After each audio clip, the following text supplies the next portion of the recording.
Hi,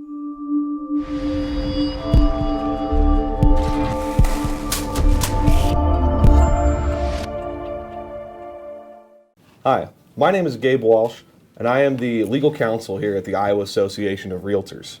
As many of you have had conversations with me, I am also the attorney that you frequently talk to on our legal hotline.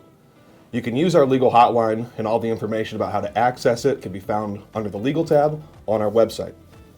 Today we're going to be talking about seller disclosures, exemptions, and past issues, and what disclosure obligations you may have. Here I'm happy to have a good friend and colleague of mine, Jorge Gomez. George is the founding partner with Gomez May Law Firm, and they have offices in both Iowa as well as Illinois. And George, you've been practicing real estate law for about how long? Well, Gabe, I've been licensed for over 44 years, but real estate law for about 40 years. So you've got a wealth of experience, and George, it's an honor to have you here today. Well, I appreciate the opportunity, and yes, I've had a lot of experiences in the real estate area. So George, if you'd like to just kind of kick us off and talk in Iowa law, kind of generally how seller property disclosures work. Yeah, property disclosures are obviously an integral and legal part of the selling process, or of the closing transaction process, if you will.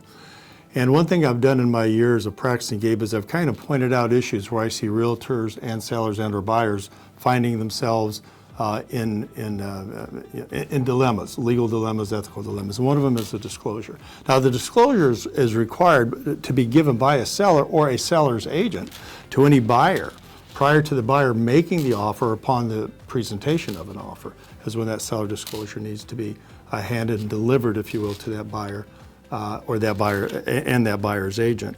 It's required by law, and it has all kinds of information, particularly structural information about the property that the seller knows, and put on that form, that knowledge is then transferred to the buyer. And George, we know that the specific confines of this law are found in Chapter 558A of the Iowa Code, but there's also administrative code rules that have forms that kind of explain what your disclosure obligations are, right? Yeah, Iowa Chapter 193E has the form which has that seller disclosure form that's approved by Iowa. And that form actually lays out, I don't know, is it maybe like 19, 20, 21 questions? It kind of explains what at least the minimum requirements are that a seller or their agent needs to make sure disclose in a particular transaction. Exactly. It talks about all kinds of things, all kinds of questions, from the structure itself to any zoning issues, to any homeowner association issues, to any faults with the property.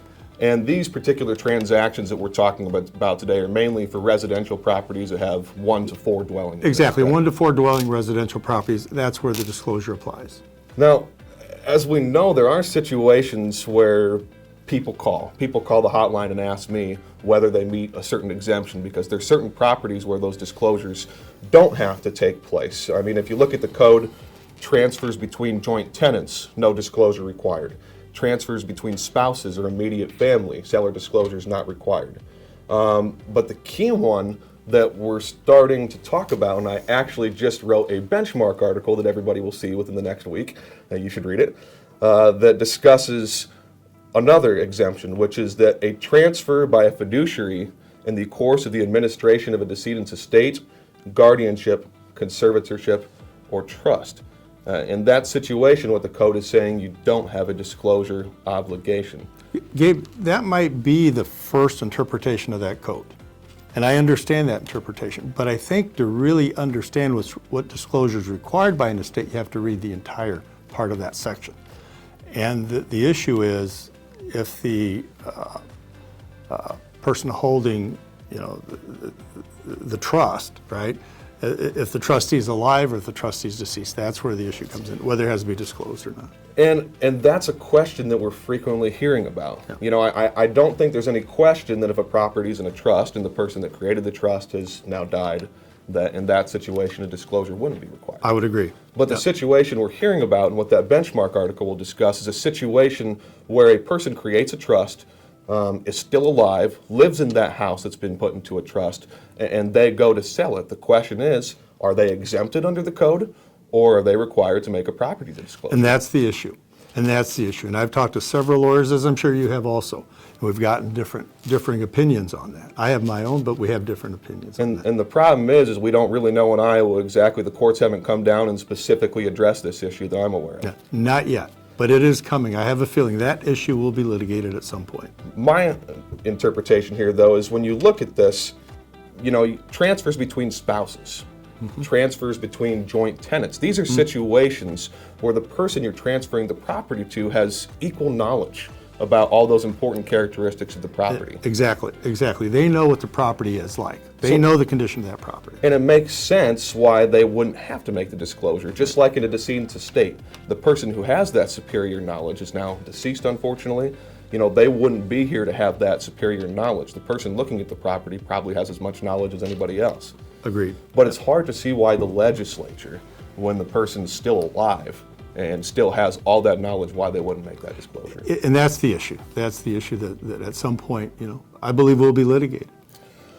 Now, George, I know we talked a little bit. What are some other case studies that you've kind of run across, or some good, important tidbits that realtors and our members should be concerned about when it comes to property disclosures? I'm going to start out by saying this, I think it's very important for the realtors to educate their clients as to the importance of the disclosure and how extremely important it is for the client to fill out the disclosure completely and honestly. And if they have a question, do I have to disclose this? Do I not have to disclose this? They should ask themselves this: is it something that they would want to know? If it's something that they would want to know, I think they've answered the question. The question is yes. Gabe, I have a couple cases here. Can I'd like to go over with you. Please, yeah, absolutely. One is a claim study, and this was an actual claim that was filed against a realtor and was submitted to the the realtor's E&O insurance carrier. And this involved a water problem in the basement. And the seller marked yes to these two questions. Has the basement leaked at any time while you lived or owned the property? Yes. Have any repairs been done to the basement? Yes. And went on to say in the disclosure that the basement leak had been repaired by Basement Systems. That was it. That was it. They didn't explain what the nature of the problem was? Didn't explain what the nature was. The buyer's agent didn't request additional information. The buyer didn't request additional information. Buyer bought the property 4 years later. 4 years later, sued the seller for not having a fully completed disclosure. Okay. In addition to suing the seller, they filed a claim against the realtor's E&O insurance. Okay. This was unique. They claimed for $90,000. The case was settled for $5,000. What helped that realtor, and this is the takeaway to the realtor, what helped that realtor was the detailed notes that realtor took in advising her client the importance of filling out that disclosure completely and truthfully. That's what saved that realtor. And kudos to that realtor, Yes. as in any profession. It's so important to be honest and truthful, but in these situations to document Yes. What you're doing. And You that was a huge you part can of never, it. You can never document too much, and that's what helped her in this case. Another case I want to go over real quickly is very similar. Right, it involved a water problem also, And basically the seller said yes to the same question, was there any water problems? Yes, and that was it. That's all. No explanation, no nothing. Well, again, a couple years later it flooded, right? So in this case, that new buyer sued not only the seller, but also sued the selling agent and sued their own agent, their buyer's agent. The theory of suing their buyer's agent was that the buyer's agent had a duty to inform that buyer that the disclosure was not fully completed and that the leakage problem, drainage problem was not fully explained. And they won. That is just so interesting too, because usually when we hear about these claims and these kinds of cases, it's almost always on the selling side that we hear of these. But this just goes to show these duties you have to your client as a buyer's agent to make sure that these seller disclosures are completed in full and properly, and all those important characteristics are fully disclosed. And as I said at the beginning, the issue avoidance, educate your seller. They don't know this. We do this every day. Realtors do this every day. Sellers don't do this every day. Buyers don't do this every day. Right. They don't know what to expect or what's required.